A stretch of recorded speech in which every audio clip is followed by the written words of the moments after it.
Hello दोस्तों, स्वागत है आपका और एक न्यू एजुकेशनल वीडियो में। तो दोस्तों आज की वीडियो में आपको बताने वाला हूँ मैं कक्षा 11वीं का हिस्ट्री का फुल पेपर सॉल्यूशन, जिसमें इसके सभी क्वेश्चंस के आंसर मैं आपको क्वेश्चन 1 से लेकर तो लास्ट तक सभी बताऊंगा।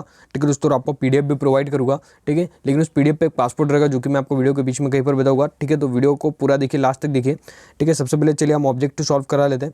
सबसे पहले आपका ऑब्जेक्टिव दिया है यहाँ पर कि ओल्ड टेस्टामेंट किस पुस्तक का भाग है। ठीक है दोस्तों, जो ओल्ड टेस्टामेंट जो है यहाँ पर आपकी बाइबल जो पुस्तक है उसका भाग है। ठीक है दोस्तों, अगला आपका आ जाएगा कि 3 महाद्वीपों में फैला साम्राज्य कौन सा था। ठीक है दोस्तों, 3 महाद्वीपों में जो फैला जो साम्राज्य था वो था रोम का साम्राज्य।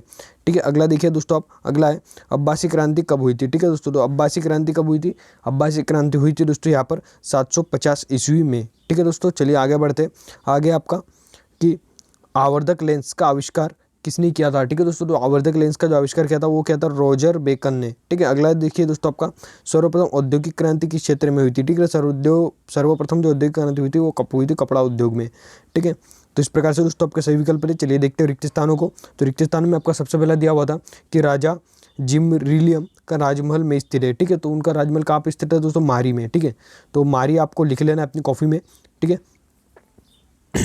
चलिए आगे देखते हैं उम्मयद वंश के प्रथम खलीफा का नाम। ठीक है दोस्तों, तो उनका नाम था अब्द अल मलिक बिन मरवान। ठीक है दोस्तों, ये नाम था। अगर आप गूगल भी करेंगे तो भी आपको सिंपली मिल जाएगा। ठीक है, अगला दोस्तों आपका धर्म रोमन साम्राज्य का प्रमुख धर्म था। ठीक है, तो रौनक जो धर्म था दोस्तों वो रोमन साम्राज्य का प्रमुख धर्म था। ठीक है, रौनक धर्म। ठीक है, तो आपको रिक्त स्थान में रौनक धर्म लिख देना है। उसके बाद में चलिए बढ़ते कि फ्रैंक नामक जनजाति का मूलतः देश की थी। ठीक है दोस्तों, फ्रैंक जो जनजाति थी वो थी दोस्तों जर्मनी की। ठीक है, तो जर्मनी यहाँ पर आपका बिल्कुल टिक लग जाएगा, सही।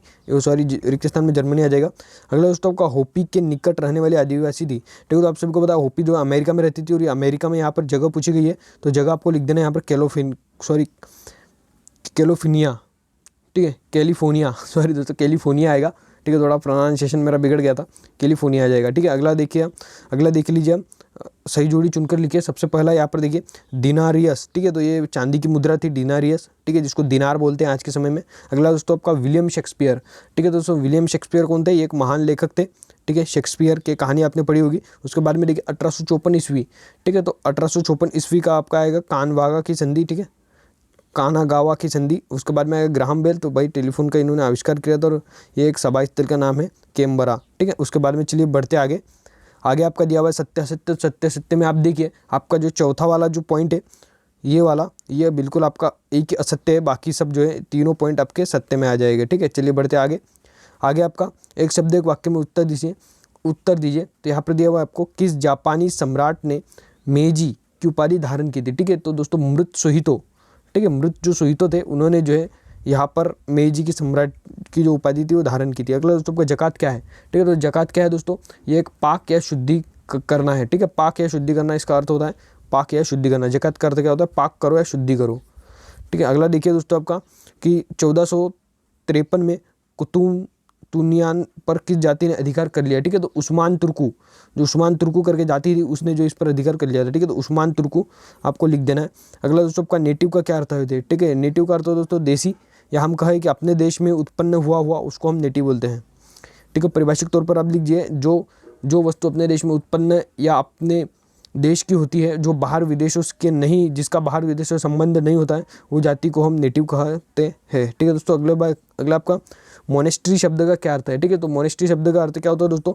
जो साधु और सन्यासी लोग जिस स्थान पर रहते हैं, जैसे आश्रम, उसको हम मोनेस्ट्री कहते हैं। ठीक है, तो इस प्रकार से दोस्तों आपके यहाँ पर 5 क्वेश्चन सॉल्व हो जाते हैं ऑब्जेक्टिव के। उसके बाद में चलिए इसके आगे के जो क्वेश्चन है आपके, यानी जो 2 से 3 मार्क्स के आपके क्वेश्चन है, चलिए उनको मैं आपको बताता हूँ।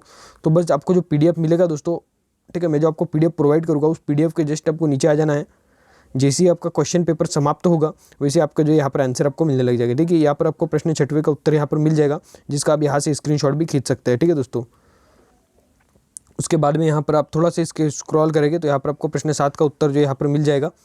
ठीक है, जिसका भी आप जो स्क्रीनशॉट खींच सकते हैं। ठीक है, प्रश्न 7 का आपका उत्तर मिल जाएगा। उसके बाद में आप थोड़ा सा स्क्रॉल करेंगे तो यहाँ पर आपको प्रश्न 8 का भी दोस्तों उत्तर मिल जाएगा। उसके बाद में स्क्रॉल करने पर आपको यहाँ पर प्रश्न 9, ठीक है दोस्तों, तो यहाँ पर आपको प्रश्न 9 का भी यहाँ पर आपको उत्तर मिल जाएगा। उसके बाद में आप थोड़ा सा और स्क्रॉल करेंगे तो यहाँ पर देखिए आपको प्रश्न 10 का भी यहाँ पर आपको उत्तर मिल जाएगा। उसके बाद यहाँ पर देखिए आपको रहेगा ये प्रश्न 11,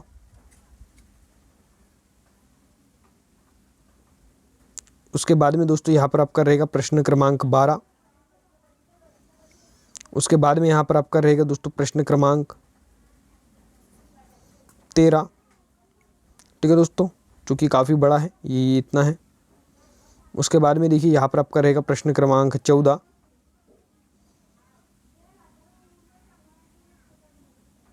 ठीक है। उसके बाद में दोस्तों यहाँ पर आपका रहेगा प्रश्न क्रमांक 15, ठीक है दोस्तों। उसके बाद में यहाँ पर आपका रहेगा प्रश्न क्रमांक 16, उसके बाद में प्रश्न क्रमांक 16 के बाद में आपका आ जाएगा प्रश्न क्रमांक 17, उसके बाद में आएगा आपका प्रश्न क्रमांक 18, जो कि आप इसका स्क्रीनशॉट खींच सकते हैं दोस्तों। और उसके बाद में यहाँ पर आएगा आपका प्रश्न क्रमांक 19,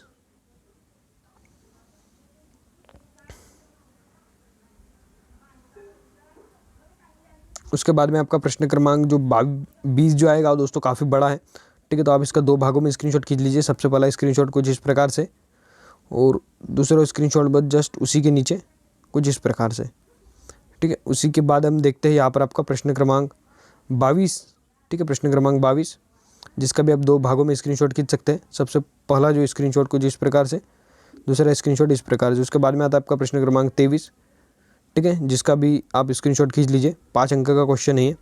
उसके बाद में प्रश्न क्रमांक 24, जो भी काफ़ी बड़ा है,